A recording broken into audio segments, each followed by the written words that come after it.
नमस्कार दोस्तों, स्वागत है आप सभी का हमारे सेशन में। आज हम शेयर मार्केट के बारे में बात करेंगे, जिसे सुनकर आपको काफ़ी ज़्यादा मज़ा आने वाला है और आपको एक अच्छा खासा नॉलेज मिलने वाला है। तो चलिए शुरू करते हैं आज के इस प्रोग्राम को और शेयर मार्केट को हम स्टेप बाय स्टेप समझने की कोशिश करेंगे। तो चलिए स्टार्ट करते हैं। शेयर मार्केट क्या होता है, इसके बारे में हम जानेंगे। शेयर मार्केट क्या होता है, इसके बारे में हम जानेंगे कि आखिरकार है क्या शेयर मार्केट। ऐसा कैसा तूफान है जो सबको भाता है, सबके मन में आता है और सब करने की इच्छा जाहिर करते हैं। तो चलिए स्टार्ट करेंगे। जैसा कि जो शेयर मार्केट है क्या होता है, सबसे पहले तो इसको समझते हैं। तो शेयर मार्केट एक ऐसी जगह होती है जहाँ पर कंपनियों के जो छोटे छोटे हिस्से हैं वो खरीदे और बेचे जाते हैं।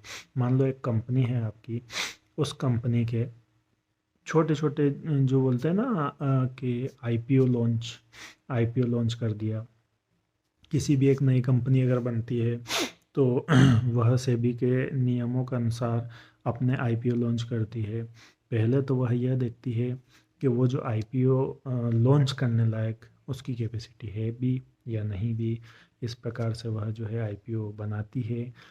आईपीओ से क्या होता है कि मतलब कंपनी एक अपने अपने शेयर्स बनाती है जिनकी कीमत तय करती है। कंपनी का एक ऐसा हिस्सा इन्वेस्टमेंट का जो कंपनी उनको छोटे छोटे टुकड़ों में कर देती है और वह टुकड़े शेयर मार्केट में आईपीओ के थ्रू लॉन्च कर देती है।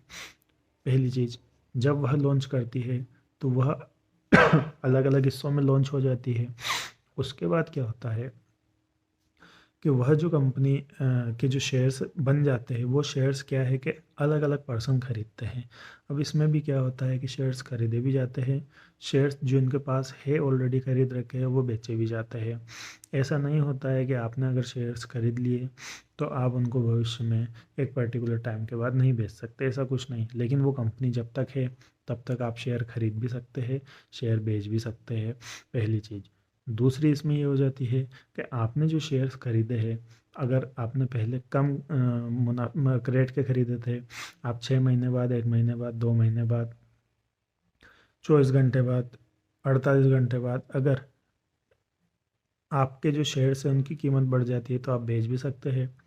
कभी कभी प्रॉफिट भी होता है, कभी कभी लॉस भी होता है। इस प्रकार से यहाँ पर ये सारी चीज़ें चलती है। अब आगे बढ़ेंगे और चीज़ें इसमें समझने की कोशिश करें। तो बिल्कुल सरल शब्दों में समझें तो जब कोई कंपनी अपने बिजनेस को बढ़ाना चाहती है ना, तो उसे पैसे की ज़रूरत पड़ती है। और यह जो पैसा है कहाँ से आएगा? यह पैसा आता है शेयर्स के थ्रू। शेयर्स क्या होते हैं, छोटे छोटे टुकड़े कर देती है। मैंने बताया ना, जो कंपनी की एक कोई सी भी एक वैल्यू रहती है कि हाँ एक पर्टिकुलर वैल्यू इतने पैसे की या इतने करोड़ अरबों खरबों रुपए की एक वैल्यू रखती है। उस वैल्यू के हिसाब से तय किया जाता है कि आईपीओ कितने परसेंट के निकलेंगे और उसके बाद उनके उस जो वैल्यू रहती है उसके छोटे छोटे टुकड़े शेयर्स में परिवर्तित कर दिए जाते हैं। तो यहाँ पर भी वही है। और ये क्या होता है कि ये जब शेयर्स मार्केट में जाते हैं तो उस उन जाने के थ्रू क्या होता है कि कंपनी को छोटे छोटे अमाउंट में अलग अलग पर्सन के द्वारा जब शेयर्स खरीदे जाते हैं तो वो जो पैसा है वो सीधा कंपनी को दे दिया जाता है। अब यहाँ पर क्या होता है, जो कंपनी रहती है वह कंपनी क्या करती है कि उस पैसे को अपने बिजनेस में लगाती है और ऊपर जाने की कोशिश करती है। तो जहाँ पर कंपनी अपने बिजनेस को बढ़ाना चाहती है उसे उन पैसों की आवश्यकता रहती है। इस वजह से वह जो है शेयर्स खरीदती है, शेयर्स बनाती है और डिस्ट्रीब्यूट कर देती है। इस प्रकार से अब हम यहाँ पर देखेंगे तो वह जो है बैंक से लोन लेने के जो कंपनियां रहती है, एक तो बैंक से लोन ले सकते हैं, बैंक से लोन ना लें तो शेयर मार्केट से शेयर के थ्रू जो है पैसा ले लिया जाता है। तो वह बैंक लोन लेने के बजाय अपने जो बिजनेस है उनको छोटे छोटे हिस्सों में बांट देती है। जो मैंने आपको बताया, छोटे छोटे हिस्सों में बांट देती है और उन हिस्सों को आम लोगों के बीच में बेच देती है, सेल आउट कर देती है। इस प्रकार से जो है शेयर मार्केट चलता है, ये आप सभी जानते हैं। इन हिस्सों को ही शेयर कहते हैं, ठीक है। और जहाँ ये शेयर खरीदे और बेचे जाते हैं, वह होता है शेयर मार्केट। इस चीज़ को आप क्लियरली समझ गए होंगे। तो हर छोटे छोटे हिस्सा जो रहता है, जिस मार्केट के थ्रू, जिस प्लेटफॉर्म के थ्रू खरीदा और बेचा जाता है, उसके थ्रू जो है वही होता है एक शेयर मार्केट। तो इस प्रकार से हमने शेयर मार्केट के बारे में बात की। क्या यह बात आपको पसंद आई? कैसा लगा?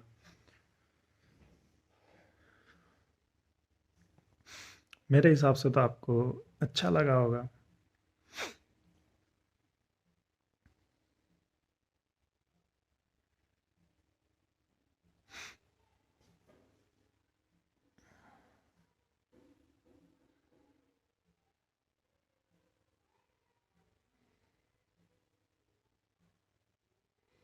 तो कंपनी जो है वह अपने हिस्से शेयर मार्केट में देती है।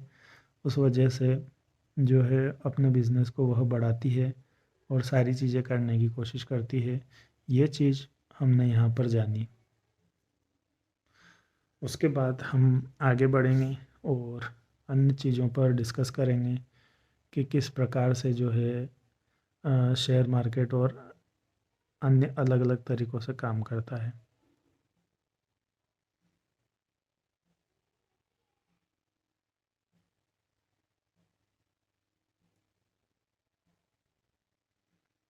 उसको भी हम समझने की कोशिश करेंगे।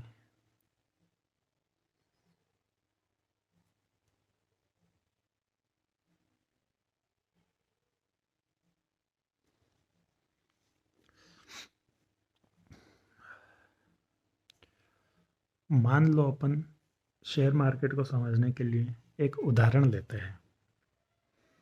उदाहरण में क्या रहेगा? मान लो एक कंपनी है, उसका नाम एक्स, वाई और जेड है। ठीक है।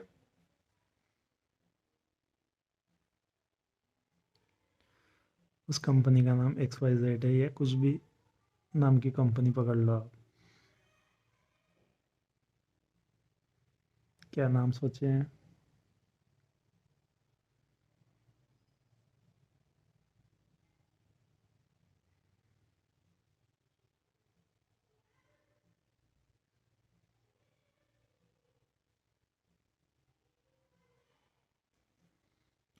जैसे एस एम प्राइवेट लिमिटेड। ठीक है, ये कंपनी का नाम हो गया। अब यह कंपनी क्या है? उस कंपनी की जो वैल्यू है, मान लो आप कि 10 करोड़ रुपए की वैल्यू है। कितने की है? 10 करोड़। अब यहाँ पर क्या गेम करेगी कंपनी? उन 10 करोड़ के 10 लाख शेयर बना देगी।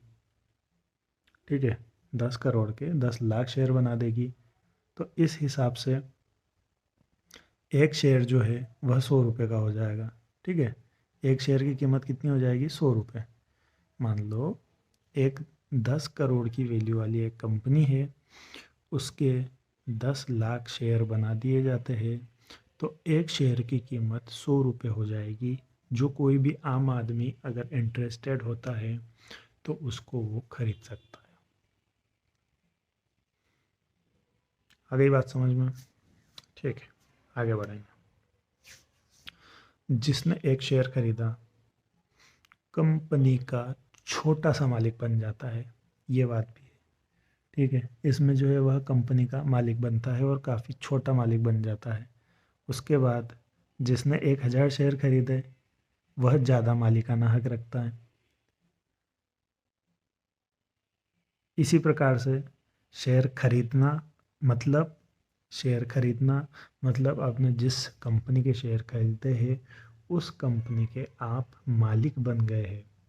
लेकिन आपने कितने शेयर खरीदे हैं, उसके हिसाब से आप मालिक बनते हैं। आपने एक शेयर खरीदे मतलब बिल्कुल छोटे से मालिक।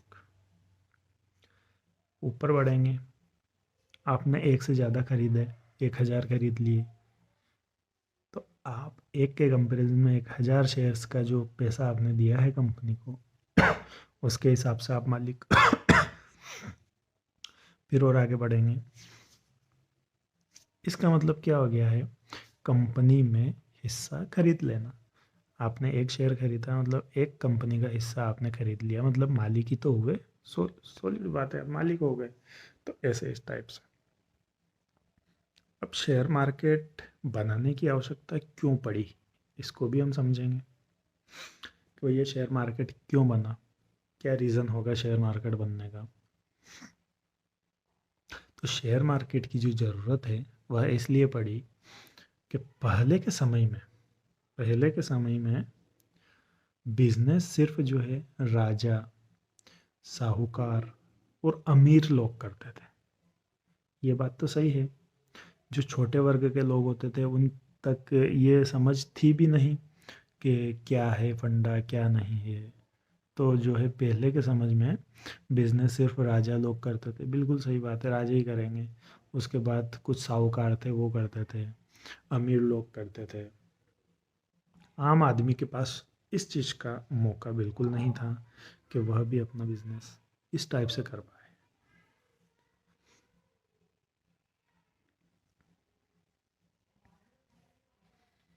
अब क्या करें, सोचने वाली बात हो गई। अब ये छोटे लोग तो बिजनेस कर ही नहीं पा रहे हैं, इसका कैसे सोल्यूशन निकाला जाए, यह भी एक सोचने वाली बात है।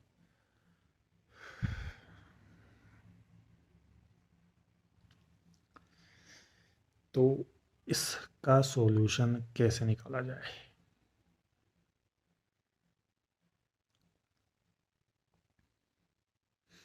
तो इसलिए क्या हुआ कि छोटे लोगों को मौका नहीं मिला, बड़े लोगों के पास मौका था, छोटे लोगों को मौका देना था, लेकिन अ, छोटे लोगों तक मौका पहुंच नहीं रहा था।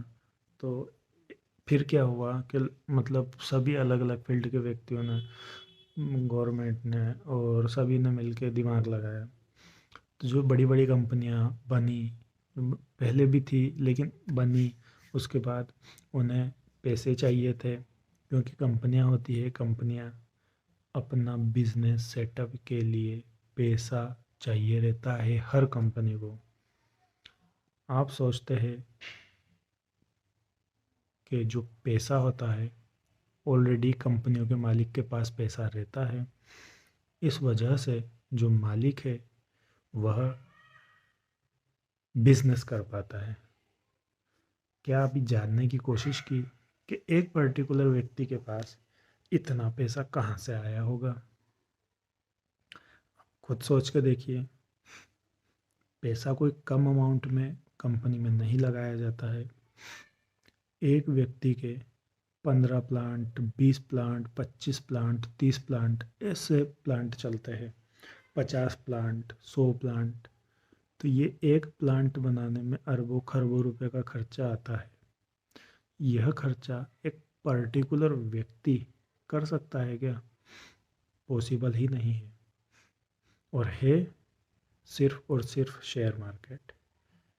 क्योंकि आईपीओ बने, मार्केट में उतरे, कंपनी मान लो 10 करोड़ की थी आपकी, तो आपने पहले स्टार्टिंग में तो पैसा लगा के कंपनी बना दी। अब आप उस बिजनेस को और बढ़ाना चाहते हो, तो ऑलरेडी जो 10 करोड़ की कंपनी है ना, उस कंपनी के आधार पे आपको 10 करोड़ और मिल जाएंगे।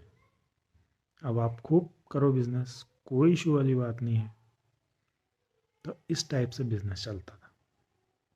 तो बड़ी बड़ी कंपनियां, उन्हें बहुत ज़्यादा पैसा चाहिए था। एक आदमी इतना पैसा,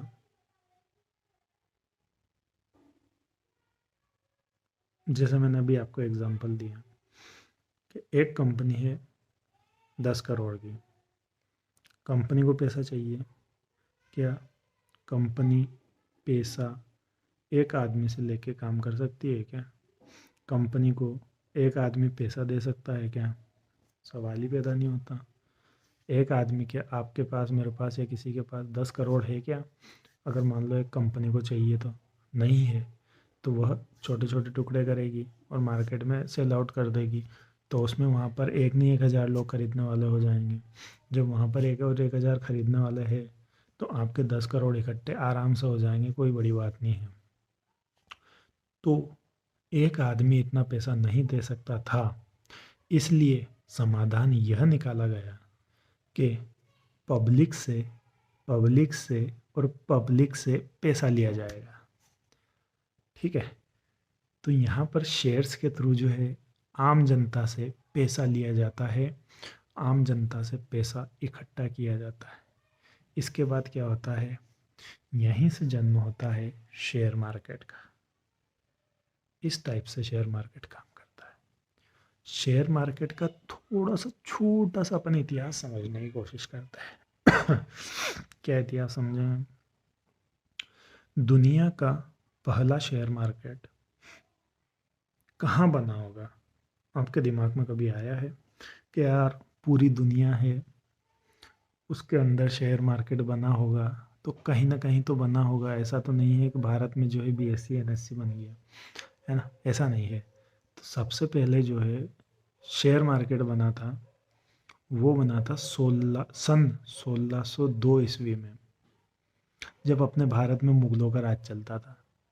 अपने भारत में कोई सरकार नहीं थी, कोई सत्ता नहीं थी, कहीं कुछ नहीं था। सन 1602 ईस्वी में, आज अपन जी रहे हैं सन 2000 में, वो भी 2026 में, और मैं बात कर रहा हूँ आज से 450 साल पुरानी। उस समय से शेयर मार्केट का जन्म होता है सन 1602 ईस्वी में। डच कंपनी नाम था, डच की एक कंपनी थी जिसका नाम था VOC। इस कंपनी ने जो है सबसे पहले अपने शेयर्स वगैरह उतारे थे और मतलब शेयर मार्केट चालू किया था। यह तो हो गया दुनिया का पहला। अब भारत में पहला कब बना? तो भारत का जो पहला बना था, जो अभी थोड़ी देर पहले मैंने नाम लिया था ना, BSE NSE, तो बना था BSE सन 1875 में, अंग्रेजों के शासनकाल में। और यह जो शेयर मार्केट था ना, BSE, बॉम्बे स्टॉक एक्सचेंज के नाम से जाना जाता था। पहली बात 1875 में बना। दूसरी बात, दो चीज़ें, ये तो ठीक है 1875 में बना दिया, बॉम्बे स्टॉक एक्सचेंज बना दिया। इसमें एक समझने वाली बात तो ये है कि यह जो बना था ना, यह सन 1875 में भारत का नहीं, पूरे एशिया महाद्वीप का पहला स्टॉक एक्सचेंज था। ये भी सोचने वाली बात हो जाती है। एशिया का सबसे पुराना शेयर बाजार, एशिया का सबसे पुराना शेयर बाजार 1875 बॉम्बे स्टॉक एक्सचेंज के नाम से जाना गया। इसके बाद पहले जो सौदे होते थे ना, मतलब हाँ मैंने इतने शेयर खरीद लिए, मैंने इतने बेच दिए, मैंने इतना कर दिया, मैंने ये मेरा ये हिसाब किताब। आजकल तो आपने मोबाइल जेब में से निकाला, टक टक टक टक उसमें किया, ये शेयर खरीद लिया, ये बेच दिया, ये कर दिया, ये कर दिया, काम खत्म। कितना समय लगा? 30 सेकंड भी मुश्किल से, 1 मिनट भी मुश्किल से नहीं लगा होगा आपको। लेकिन पहले ऐसा नहीं होता था। पहले जो होता था ना, वो होता था सौदा, जो ये खरीदना बेचना, बाय सेल करना, यह क्या है? यह सब जो है एक सौदा ही तो, सौदा करना हुआ किसी भी शेयर्स का। तो जो सौदेबाजी पहले होती थी वो डिजिटल बिल्कुल भी नहीं थी, पेन और पेपर के द्वारा होती थी। और वहाँ पर जहाँ बॉम्बे स्टॉक एक्सचेंज था ना, वहाँ पर जाना पड़ता था, वहाँ पे जो है अपनी चिट्ठी लगानी पड़ती थी, वहाँ से शेयर खरीदाते और फिर वहाँ से चीज़ें अलग हो जाती। तो इस प्रकार से वहाँ पर जो सौदेबाजी पहली हुई थी, पहले क्या मतलब पहले के ज़माने में, उस समय में जो हुई थी, वह हुई थी पेन और पेपर से। आज तो खैर सब ऑनलाइन और डिजिटल हो गया है, तो सभी लोगों को, हर छोटे छोटे लोग दूर की बात है, छोटे जो बच्चे होते हैं उनको भी पता है कि अच्छा अच्छा ये वाली एप्लीकेशन है। और ऐसे क्योंकि एडवर्टाइजमेंट बहुत देखे होंगे आपने, पता ही होगा आपको। मैं किसी पर्टिकुलर प्लेटफॉर्म का नाम यहाँ पर नहीं बताने वाला हूँ, ना लेने वाला हूँ। लेकिन हाँ, बहुत सारी चीज़ें हैं ऐसी जो, अभी तो सब ऑनलाइन का ज़माना आ गया है, डिजिटल आ गया है। अब भारत की बात करें तो शेयर मार्केट जो है कौन चलाता है, इसके बारे में भी समझना ज़रूरी होता है। तो भारत में जो शेयर मार्केट चलाता है वह है SEBI, SEBI, security exchange board of India. यह एक ऐसी संस्था है जो पूरा शेयर मार्केट है इसको ग्रेप करके बैठी हुई है, पकड़ के बैठी हुई है। यह इसका सिर्फ यह सुनिश्चित करना है कि शेयर बेचने वाला खरीदने वाले के साथ धोखाधड़ी ना कर पाए, शेयर खरीदने वाला बेचने वाले के साथ धोखाधड़ी ना कर पाए। इन दोनों के बीच में जो तीसरा इंटरमीडिएटर होता है, ये इंटरमीडिएटर ये इन दोनों के साथ धोखाधड़ी ना कर पाए। इस पूरे धोखाधड़ी को रोकने के लिए SEBI SEBI, security exchange board of India की स्थापना की जाती है। सेबी का काम क्या है जो मैंने आपको बताया, आम निवेशक को बचाना। निवेशक मतलब जो निवेश कर रहा है, कहाँ निवेश कर रहा है, निवेश का मतलब शेयर्स खरीद रहा है, शेयर्स खरीदेगा मतलब कंपनी में निवेश करेगा। तो आम निवेशक को बचाना, जैसे मैंने अभी बताया आपको। दूसरा, फ्रॉड और स्कैम, इसको रोकना। तीसरा, रूल्स बनाना कि क्या नियम, इन नियमों के अंदर आप काम कर सकते हैं। ब्रोकर्स, कंपनीज, इनके ऊपर नज़र रखना। मैंने बताया ना, ये जो इंटरमीडिएटर है जिनको ब्रोकर बोलते हैं, इनके ऊपर नज़र रखना। सेबी बिना तो शेयर मार्केट जुआ बन जाएगा, सेबी के बिना शेयर मार्केट जुआ बन जाएगा। ये चीज़ आप भली बात याद रखिएगा। अब यह जानेंगे हम कि जो शेयर मार्केट होता है, यह शेयर मार्केट बिजनेस है या फिर जुआ है। जुआ बिजनेस है या जुआ है, जिसको सट्टा बोलते हैं ना। तो ये आखिरकार है क्या? बिना ज्ञान और बिना प्लान कि अगर शेयर मार्केट कोई करता है तो वह जुआ हो गया। नॉलेज, आप अच्छा ज्ञान रखो, आप अंदर धैर्य बना के रखो और एक डिसिप्लिन तरीके से बिजनेस करते हैं तो वह बिजनेस लेवल पे आता है। इस बात को आप समझिएगा, क्योंकि बहुत लोगों के मन में मिथ्याएं होती है कि शेयर मार्केट तो पूरा जुआ है जहां पैसे लगा के बेकार कर दिए जाते, लेकिन ऐसा नहीं होता है। शेयर मार्केट जुआ नहीं है। लोग ध्यान से नहीं करते हैं, चीज़ें समझते नहीं है, अधूरे ज्ञान की वजह से सारी चीज़ें बिगड़ जाती है। शेयर मार्केट जुआ नहीं है, वह बिजनेस है, इस बात को ध्यान रखिएगा। फर्क इंसान बताता है, मार्केट नहीं। फर्क जो रहता है ना बिजनेस और जुए का, ये इंसान बनाता है, मार्केट नहीं बनाता है। तो अगर आपके पास अच्छा नॉलेज है तो आप आसान तरीके से शेयर मार्केट कर सकते हैं, कोई इशू वाली बात नहीं है। आगे बढ़ेंगे, शेयर मार्केट में कौन कौन होता है। तो शेयर मार्केट में भी शेयर मार्केट बन गया, सेबी उसका रेगुलेशन कर रही है। अब इसके अंदर आखिर होता कौन कौन है, इस चीज़ को समझने की आवश्यकता है। तो शेयर मार्केट के अंदर जो है कंपनियां होती हैं, इन्वेस्टर होते हैं। इन्वेस्टर वही कहलाएंगे जो लंबे समय वाले हो। ट्रेडर होते हैं, ट्रेडर कम समय वाला जो ट्रेडिंग करते हैं। इन्वेस्टर लंबे समय वाले। ब्रोकर होते हैं, स्टॉक एक्सचेंज होते हैं, जो मैंने बताया ना, Bombay stock exchange, BSE, national stock exchange भी होता है, इसके बारे में बात करेंगे। NSE और 6वें नंबर का SEBI, SEBI, security exchange board of India. तो इतने सारे लोग शेयर मार्केट में काम करते हैं, इस चीज़ को आप भली भांति जानते हैं। इन सबका अलग अलग रोल डिसाइड किया गया है। कंपनियां शेयर्स बनाती है, इन्वेस्टर उन शेयर्स को खरीद कर इन्वेस्ट करते हैं। ट्रेडर शेयर्स को खरीदते हैं लेकिन कम समय के लिए। ब्रोकर, जो मैंने अभी ये जो दूसरे और तीसरे नंबर का बताया, इन्वेस्टर और ट्रेडर, इनके पास जो है कंपनी के शेयर्स को ब्रोकर पहुंचाते हैं। स्टॉक एक्सचेंज, ये पूरी जो कहानी होती है वो स्टॉक एक्सचेंज के थ्रू मेंटेन की जाती है और सेबी इन सभी पे नज़र रखती है। तो इस टाइप से आपका शेयर मार्केट डिज़ाइन किया जाता है। तो साथियों, आज के लिए इतना ही। धन्यवाद। फिर मिलेंगे एक बार नए वीडियो में और नई जानकारी के साथ। तब तक जय हिंद, जय भारत।